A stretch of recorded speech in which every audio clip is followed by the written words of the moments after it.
ప్రభు నామానికి మహిమ కలుగును గాక. మీ అందరికీ నా హృదయపూర్వక వందనాలు. బాగున్నారు కదా మీ అందరు? చూడండి, ఉదయం లేవగానే ఎవరి పని వాళ్ళకు ఉంటుంది. పిల్లలు స్కూల్కి వెళ్తారు, పెద్దలందరూ ఎవరి పనిలో వాళ్ళు వెళ్ళిపోతారు, జాబ్స్కి వెళ్ళే వాళ్ళ జాబ్కి, మరి ఎవరి పనులు వాళ్ళకి.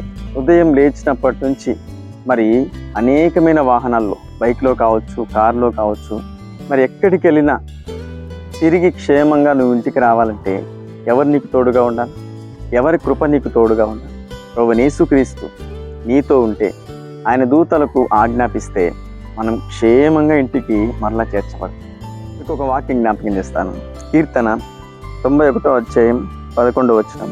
నీ మార్గములన్నిట్లో నిన్ను కాపాడుటకు ఆయన నిన్ను గూర్చి తన దూతలకు ఆజ్ఞాపించును. దేవునికి స్తుతి కలుగును గాక. అద్భుతమైన మాట కదా. ప్రభు నీతో మాట్లాడుతున్నాడు. దేవుడు తన దూతలకు ఆజ్ఞాపించి నిన్ను కాపాడమని చెప్పే విధంగా మన జీవితం, మన బ్రతుకు చక్కగా ఉన్నప్పుడు ఆయన కృప, సమాధానం నీకు తోడుగా ఉంచి నీకు కాపుదలిస్తాడు, భద్రతనిస్తాడు, తన దూతలకే ఆజ్ఞాపిస్తాడు. మరి దూతలు తోడుగా ఉంటే మనకి ఏ హాని జరగదు, ఏ కీడు మన మీదికి రాదు, ఏ అపాయం మన మీదికి రాదు. ఎందుకంటే వారు మనకు ముందును మన వెనకను ఆవరించి మనకు ప్రాకారంగా ఉంటే దుష్ట ఆలోచనలు, దుష్టుని తలంపులు, దుష్టుని ఆలోచనలు అన్నీ చెడగొట్టబడతా ఉంటాయి. మీరు వెళ్ళే మార్గమే కావచ్చు, నువ్వు పనిచేసే చోట కావచ్చు, ఏ అపాయంగా నీకు తగలదండి. ఎందుకంటే దేవుడు ఆజ్ఞాపించాడు కదా, నా కుమారుడు, నన్ను ఆరాధించే వ్యక్తి, నన్ను ఆరాధించే ఈ కుటుంబానికి ఏ తెగులు రాకూడదని తన దూతలకు ఆజ్ఞాపించినప్పుడు మనకెట్లా తెగులు వస్తుంది? మనకెలా కీడు తగులుతుంది? మనకెలాగా మార్గంలో అవాంతరాలు, అవరోధాలు ఎదురొస్తాయి? ఎప్పటికీ ఎదురురావు. ఎందుకంటే మనము ఆయనకు నచ్చినట్టుగా ఉన్నాం కాబట్టి మన జీవితకాలం అంతా ఆయన కాపుదల, భద్రత మనకు సమృద్ధిగా అనుగ్రహిస్తుంది.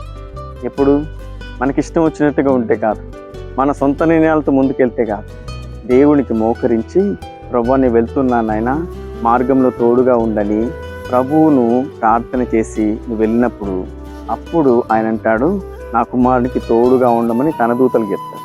అలా చెప్పాలంటే మనం ఎలాగ ఉండాలి? ఇష్టంగా మనకు నచ్చినట్టుగా, ఆయనకు నచ్చినట్టుగా మనం ఉన్నప్పుడు మన బ్రతుకు కాలం అంతా నీకు కానీ, నీ ఇంటికి కానీ, నువ్వు వెళ్ళే మార్గంలో కానీ ఆయన సరళం చేసి చక్కగా నడిపిస్తాడు. ఈ ప్రకారంగా ఉన్న వారి జీవితం అంతా ఎట్లుందో తెలుసా? ఆశీర్వాదకరంగా, సమాధానకరంగా, క్షేమకరంగా నీ బ్రతుకు దినములన్నిట ఆయన కృపలో నిన్ను, నీ కుటుంబాన్ని భద్రపరుస్తుంది. మరి మంచిగా ఉందామా? మంచిగా ఉండడానికి మంచి తీర్మానం తీసుకోండి. నీ జీవిత కాలం అంతా ప్రభువే నీకు ముందుగా ఉండి నడిపిస్తాడు. కళ్ళు మూసుకొని ప్రార్థనలు ఏకీవించండి. మీ అందరి కోసం ఒక చిన్న ప్రార్థన చేస్తాను. మహాపరిశుద్ధుడా, నీకు స్తోత్రం. మాటలు ఉంటున్న ప్రతి బిడ్డలు దేవునికి నచ్చినట్టుగా ఎవరైతే ఉంటారో, ఏ కుటుంబం అయితే ఉంటుందో ఆ కుటుంబానికి కానీ, వారికి కానీ ఏ కీడు రాకుండా దేవుడు తన దూతలకు ఆజ్ఞాపిస్తానని ఈ ఉదయకాలం మాతో మాట్లాడుతున్నాను. ప్రతి బిడ్డలు నీకు నచ్చినట్టుగా ఉండాలి ప్రభు. అలా ఉండే కుటుంబాలన్నిటిని దీవించండి. అలా ఉండే కుటుంబాలన్నిటి కాపుదల, భద్రత అనుగ్రహించండి. రక్షణ లేని వారికి రక్షణ అనుగ్రహించి, స్వస్థత అనుగ్రహించి, విడుదల కలిగించు. ఈరోజంతా నీ బిడ్డలందరికీ తోడుగా ప్రతి అవసరం తీర్చండి.